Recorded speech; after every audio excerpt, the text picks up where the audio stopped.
Instagram teen accounts have automatic protections for what teens see and who can contact them, plus time management tools.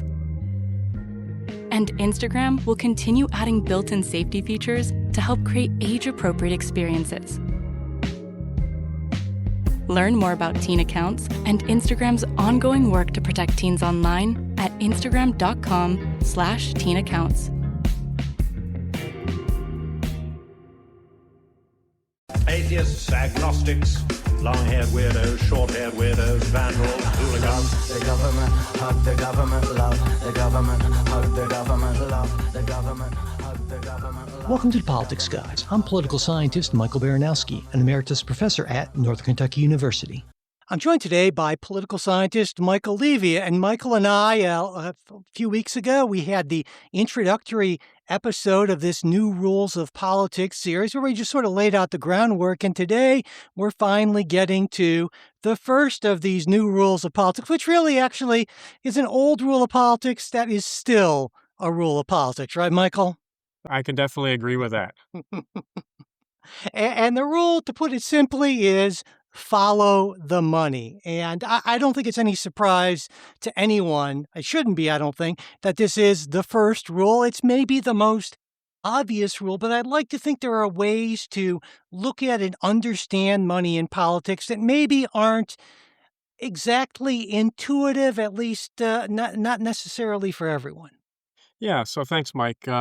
Even though I should preface this initial conversation that we have about money, that I find the amount of money in politics to be absolutely disgusting. And if my math was correct, and it, of course, I'll always be okay to be fact-checked, I found that it was about $23 billion was raised and spent in the 2024 electoral cycle by presidential candidates, congressional candidates, political parties, PACs outside money.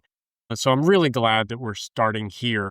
In episode 1, for those folks who didn't listen, I definitely suggested they go back and listen to it. We talked about and laid out the structural incentives that shape modern politics. And so this is really that first application, because if incentives are the story, then money is one of the clearest, most measurable, loudest incentives in the system. And so I know that in the pre-show notes that we shared back and forth, we didn't want to make this a campaign finance seminar. We don't want to go through the FEC handbook and rule book. So hopefully what we can do for our listeners is to give them some rules of thumb so that they can think about and reflect on what's actually happening in the system. So one of the first things that you said in your pre-show notes was talking about money as the oxygen of politics, and that money is a prerequisite for candidates even getting into the game or even having the potential to win, even though it may not be a sufficient condition for them to win. And so what I thought was maybe we can start with the foundations. And maybe, Mike, you can trace for our listeners a brief history of campaign financing in the U.S., especially since the 1970s, Buckley v. Vallejo, McCain-Feingold, Citizens United, all of that kind of stuff. Yeah, and we really are looking at sort of two different worlds historically of campaign finance, sort of pre-campaign finance reform, and then that Supreme Court ruling Buckley versus Vallejo in 1976, and then sort of after that. And before those reforms, it really was sort of a Wild West sort of, sometimes even bags of cash sort of thing. And it's sort of a larger wave of government reform post-Watergate. We saw a number of campaign finance regulations put into place. And what they basically focused on was trying to limit the amount that any one individual or entity could donate, so that way they would have less of an influence on an office holder. The thinking being that if you gave $1,500 or $1,000 to a campaign, that's very different than if you gave $100,000 to a campaign. So it was a part of this idea of a kind of greater democracy, more transparency, less money influence. Suffice it to say, things didn't quite work out the way reformers hoped they would. First, there was the Supreme Court's ruling in Buckley versus Vallejo, which basically said, hey, you can limit the amount of contributions to a campaign, but you can't limit campaign spending, which these laws initially did. And so what that essentially meant was that candidates had to kind of take in money in almost eyedropper amounts, but they had to spend it in like fire hose amounts, which essentially meant that financing campaigns and getting on the phone and asking people for money became an enormous part of candidates and office holders' lives. And so that's kind of part one. And then in the early 2000s, we see the Bipartisan Campaign Reform Act, oftentimes called McCain-Feingold after the Senate sponsors. And what this did is it banned what was called soft money, and that's still banned, in fact, which is money given to parties for quote-unquote party-building activities that really could be used to support candidates so long as you didn't say kind of vote for, vote against in the ad, essentially.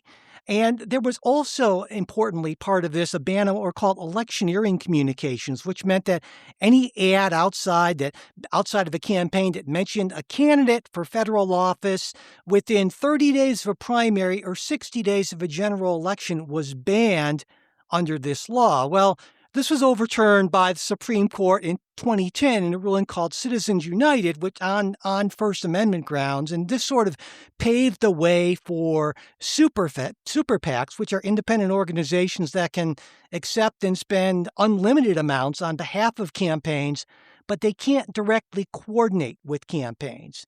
Now, the problem here is, of course, how do you police that? How do you enforce that? In fact, in many cases, you'll find that key campaign staff quit the campaign and miraculously find a super PAC technically not coordinating with the campaign. And you can kind of connect the dots on that, essentially. So that's my really quick overview of the last, half century or so of campaign finance. So I had a bunch of other questions I wanted to ask right now, but maybe I'm going to pick up on one thing that you said specifically about bags of cash. And in the pre-show notes, we were sharing back and forth. We're careful to say that money rarely buys votes outright. But we had this recent case about Bob Menendez, the former Democratic senator from New Jersey. And that is kind of unusual because prosecutors actually showed a fairly direct exchange, cash and gold bars for specific political favors. And that's kind of rare right now. So I'm kind of wondering how you could talk us through some of that old-fashioned corruption of people actually being given money illegally to do political favors versus the less nefarious, but perhaps equally or more problematic, unlimited sums of money that can come into campaigns. And so maybe how you talk about the actual buying of congressional votes versus what the money actually does that donors give. It's a great question because a lot of people would think, well, the clear out-and-out corruption has got to be the worst thing. I mean, Bob Menendez was getting gold bars, fancy cars, and all this, all kinds of luxury goods to essentially be a lobbyist for a foreign government, Egypt. And then there's Henry Cuellar, who was recently pardoned by President Trump, who was indicted by acting as an agent of a foreign government. So you got to think that if there were a couple of high-profile cases of this just in the last couple of years, there are almost certainly more that we don't know about. These are the egregious cases. But I would argue, and I think a lot of folks who study campaign finance would argue, that the bigger problem is what you might call the open and legal corruption, if you will, where there's no quid pro quo or anything like that. No one's directly getting gold bars or, stacks of cash. But there's a clear understanding that if, Corporation XYZ spent $100,000 or if Elon Musk spent $1 million getting you elected, well, then there's a certain reciprocity involved there. And of course, these entities are strategic givers. They don't give money if they don't think it matters. And what they're buying, they're not really buying votes, but what they are buying is access and influence. And the thing that makes this much more worrisome than these other corruption cases, these real corruption cases, is that this is all entirely legal and just about everyone does it. It's tax season, and at LifeLock, we know you're tired of numbers. But here's a big one you need to hear. Billions. That's the amount of money in refunds the IRS has flagged for possible identity fraud. Now here's another big number, 100 million. That's how many data points LifeLock monitors every second. If your identity is stolen, we'll fix it guaranteed. One last big number. Save up to 40% your first year. Visit LifeLock.com/podcast for the threats you can't control. Terms apply. Yeah, so I wanted to ask you about that entirely legal, and I know we're not going to get too far into Supreme Court logic here, but if you sort of like take the 2010 Citizens United case, um, you know, do you think that decision would have been made 30 years before? Like, how does the complexion, and I know in the intro episode we kind of talked about how politicians get elected, and that's based upon the incentive structures and they take advantage of those or based upon those. But then once they're in office, they may appoint people to different seats or cabinet as well as the Supreme Court. So what do you make of the legal justification, the legal rationale of that Citizens United case? Well, I mean, it's a pretty straightforward First Amendment political speech sort of argument, and that's where the court came down. But no, I would expect that 30 years before, the court was a very different entity and probably would have ruled differently on that. Of course, we can't know, but the reasoning is not crazy. It's, this is the type of speech that the framers were most concerned with protecting was, of course, political speech. And of course, all sorts of commercial speech can be potentially regulated in ways that political speech simply can't be. But I think the larger problem here, and this gets back to something we talked about in the first episode, is that these laws, or the Constitution as well, and the amendments were passed in a very different media environment where we didn't see the sort of multi-million and now over billion-dollar campaigns and it's something the framers couldn't possibly have envisioned. And so it's true that everyone has the same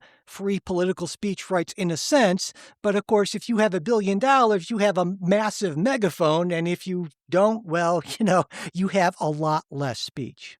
Yeah, I've been thinking about, Elon Musk and his $250 million donation or support for Trump in the 2024 election, and how money is equated to speech. And if you don't have money, then how does that influence your ability to influence? Because I was looking earlier at some of the numbers, and while small donor donations have gone up dramatically in the last 20 or 30 years, still very few people actually contribute money to political campaigns. I think it's somewhere in the neighborhood of 5% of people give donations, but really it's about 0.5% who give the actual money that runs the political campaigns.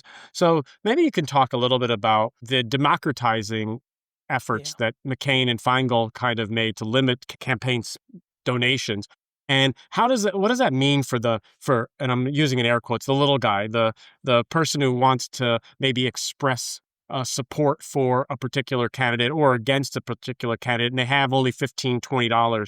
Like, do you see any potential for any democratizing effect of our campaign finance rules? I mean, we've certainly seen a big democratizing effect. As you mentioned, if we look back to the early 2000s, small donors made up, and by small donors, it's sort of a term of art, which means people who give less than $200 or less to a campaign are all considered small donors. And back in early 2000s, they were around 10 to 15% of fundraising.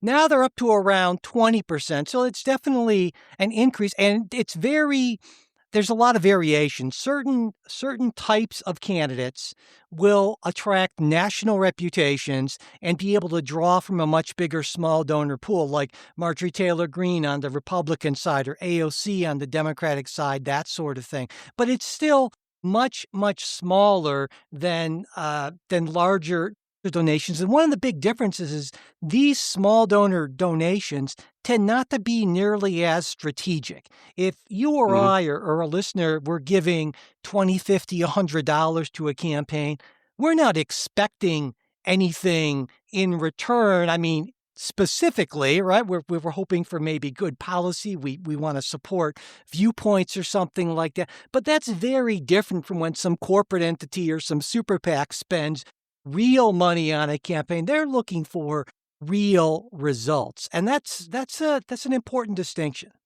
So I was actually wondering, when we're talking about these small donors, and particularly maybe at the congressional level, and them being less strategic than big money donors, if that actually contributes to some of the polarization that we see in politics, because the loudest mouths in social media and the most confrontational people are probably the ones who are going to be able to get their names out there and get people revved up to contribute to them. Yeah, and I think many of us have received some of these fundraising emails or texts and so forth. I get them from both parties, or I have in the past, and so you know the form. The sky is falling. The evil other party's going to have us all enslaved in chains, going to destroy the country, what have you. And the reason why we see these messages on both sides is that's what drives these small dollar donations. And these are people who are motivated by fear and anger and all kinds of negative emotions that get them to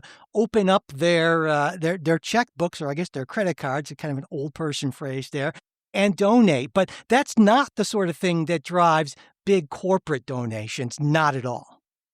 We hope you enjoyed this preview of our supporters-exclusive midweek show. If you'd like to hear the rest of the episode, we hope you'll consider becoming a supporter. Supporters get ad-free access to all of our shows, membership in our Politics Guys Discord group where you can join in on the conversation, and other benefits at different levels of support. To become a supporter, go to patreon.com/politicsguys. You can also support us through Venmo, or @politicsguys, or through PayPal. You'll find all of our support links in the show notes, as well as at politicsguys.com/support. And if you'd like to get the midweek show, but you're not in a position to become a financial supporter, that's not a problem. Just send me an email at mike@politicsguys.com, and I'll be happy to get that set up for you.